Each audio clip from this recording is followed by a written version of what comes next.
Right, so we're here. The reason I've done this video is to show you the best settings possible. Well, not even the best settings, but the best settings that I find personally with OBS.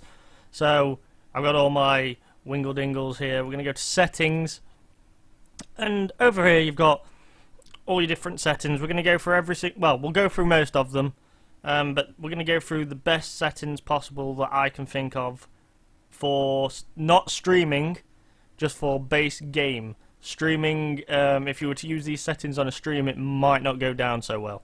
So obviously you've got your general encoding.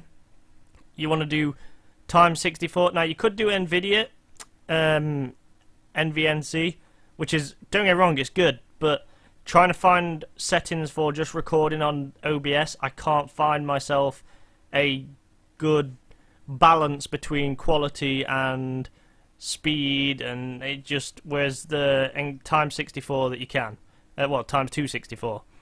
So you want to have times 264 on, use CBR, and you want to enable CBR padding on. Right, so we've got to use custom buffer size here.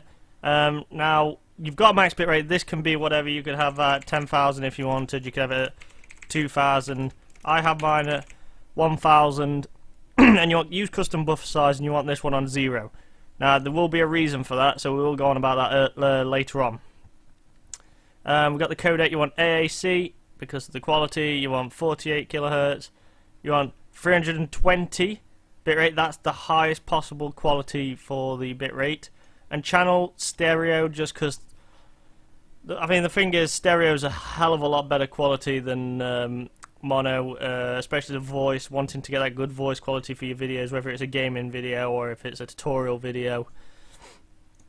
Yes, I would like to apply changes that I didn't make. So this is your broadcast settings. So you want, obviously if you're live streaming, you've got your live stream there, but we're just doing this for file output only because we're doing this for if you're recording on a PC. This is your file path for where they are saved. So if I load mine up, there's nothing in this one at the moment because I've just gone and made a new file. Like I say, if you've got all your recordings, and oh my god, all my files are empty at the moment. But yes, I'm going for a little bit of a shift on folders, so I'm having to get a hang of everything. So that's your file location. Replay buffer, that's just one. Leave all that the same, and that's just where the replay files will be.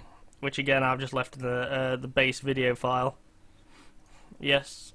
Alright, so your video. Obviously, video adapter, it'll be your graphics card. I've got a 960. Base resolution, if you've got a monitor that can do 1080, do 1920 by 1080. If not, do 1280 by 720. And then you've got, these are basically to downscale. And you got your frames per second. So yeah, here you go. If you've got a 720 monitor, do that. If you don't push it if you haven't got a 1080 monitor. If you have got a 1920 by 1080, if you have, oh god, let's go back. Let's go back. So yeah, if you've got a 1920 by 1080, use these settings. And if you really want to go down to 720, you can push it down to, and this just will basically downscale it to 720. And then you've got three filters. You've got bilinear, bicubic sharper, and Lanczos. I think that is. I can never remember the name of it. That's obviously your best detail. Bilinear is the fastest, so it'll be the worst quality, and bicubic sharper is like the good in between. But if you can do 1920 by 1080, I would recommend doing 1920 by 1080, but don't push it if you can't. Your FPS, I always have mine on a 60 anyway, but that can go wherever. You can actually, there's a setting we'll get to later on where you can up that to whatever you want pretty much. I think it's up to like 120. Yes. So this is your audio. I have mine on default, but it would be, where is it? It'd be this one. They're my Krakens. But I always have that default because my Krakens are always my default audio device anyway. Your microphone, we've got the Elgato sound catcher, but we've also got my microphone here, so you just want to click that. I always have force microphone off. I don't think that's any good or worth having it on. And it's nice to have show only connected devices ticked, just for the fact of at least it's easier to find ones that are in. Apart from this one, loads. Push to 200. desktop boost 1, and I always have the mic on 2 because I always like the mic to be louder. You can mess around with these settings, so you can go like 3. I might keep it on 3 actually. Offset is on 0, but yeah, you want your mic to be louder than your game, obviously, because you want people to be able to hear you. It's different to a whole setting I have on my Elgato, where when I talk it will lower the game volume so my voice is the loudest, but obviously on these you got to figure out that nice in between. We've got your hotkeys. I don't really use hotkeys apart from my start recording and stop recording, which I have on F9. Easy to remember, you can just use the same button to stop and start, which is great. Right, so here we go, this is the advanced. Should we go to something else first? We'll come back to advanced. So I don't use quick sync encoder, I don't use scene switcher. I know how to use it, but I don't use scene switcher. And then microphone noise gate, this is just to get rid of any noise from the background of your microphone, such as I've got a fan on in my room at the moment, it might pick that up. Let's use the noise to get rid of the fan noise. Your advanced, so the way we have advanced, we'll go with this. So you want to use multi-thread optimizations, and you want to process your process priority class. You want just on normal. I found no problems with it being on normal. Scene buffering, I've kept that on 700. I've not noticed any problems whatsoever with 700. Disable encoding while previewing, allow other modifiers on keys, they're all fine. So here you go, so time 64 CPU preset. You can have it on what you want, slower and faster. Manual, you will get a setting, hold on, when we go back to ultra fast. No, we won't. Alright, so when you actually click on ultra fast, you'll get a thing come up saying you're going to be using up your GPU, CPU, you know, telling you you could blow your thing and stuff like that. But don't listen to it. Ultra fast is making it so you use less of the power in that regards. Your encoding profile you want on high. So CFR, you want to click use CFR and you want to use custom times 264 encoder settings. So you want to, this is where this comes into play, the whole bitrate and buffer size. So the reason we're using this, because I think, where is it?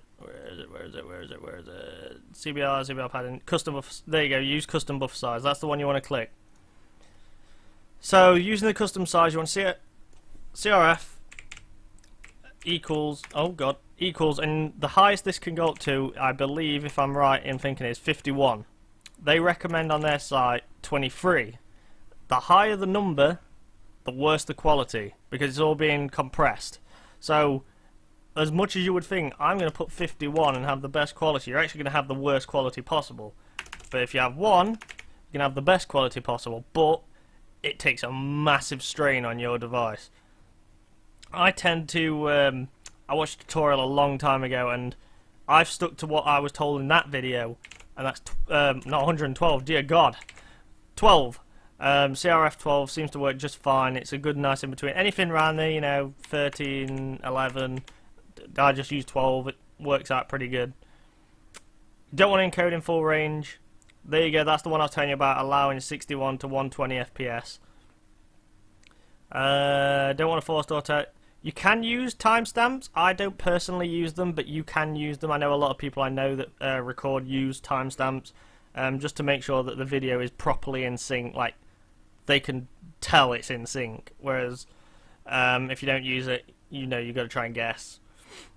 That doesn't need, automatic low latency doesn't need, default doesn't, disable, so you can apply. So yeah, they're all the settings you really like. Say that don't push it if your PC, you don't want to like do your PC in, you just want to do what your PC can do. So I'll put in a few clips of different PC games now, just showing the quality that it records in.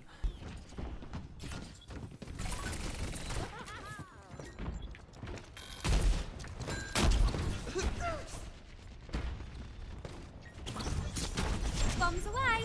Now, where were we? Pass into the iris.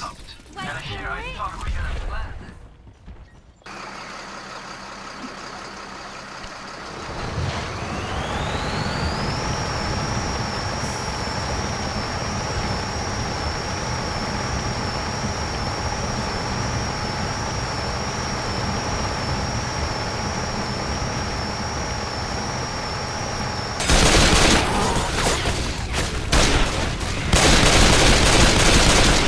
Reloading.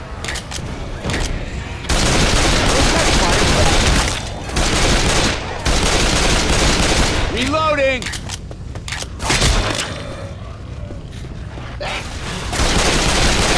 Right, so you've seen the quality of those videos. As you can tell, it's good quality for a PC recording. You've just got to find that nice balance for your PC and the recording in general. I don't really see OBS as a recording program, although I do use it. I see it more of a streaming program. But I'm glad I got to get this tutorial out to YouTubers that are doing PC gameplays with OBS and they're finding that it might be lagging. The recording quality is not great, and I hope this recording helped. I am using Overwolf to record my screen, another recording program. So I just want to let you know, Overwolf, check them out as well as check OBS out. Both free. I believe Overwolf's free as well. I'll put links to both OBS and Overwolf in the description. And there'll be more videos on my channel coming soon. I hope you all, whoever watches this, enjoyed this tutorial. There will be more tutorials soon for PC programs and also 3D modeling. Again, I've left the 3D modeling until I move out next Friday, and then 3D modeling tutorials will be coming out for 3ds Max, 3ds Maya, and potentially ZBrush if I want to do ZBrush. I do use ZBrush, but we'll see on the ZBrush whether I can be bothered to do.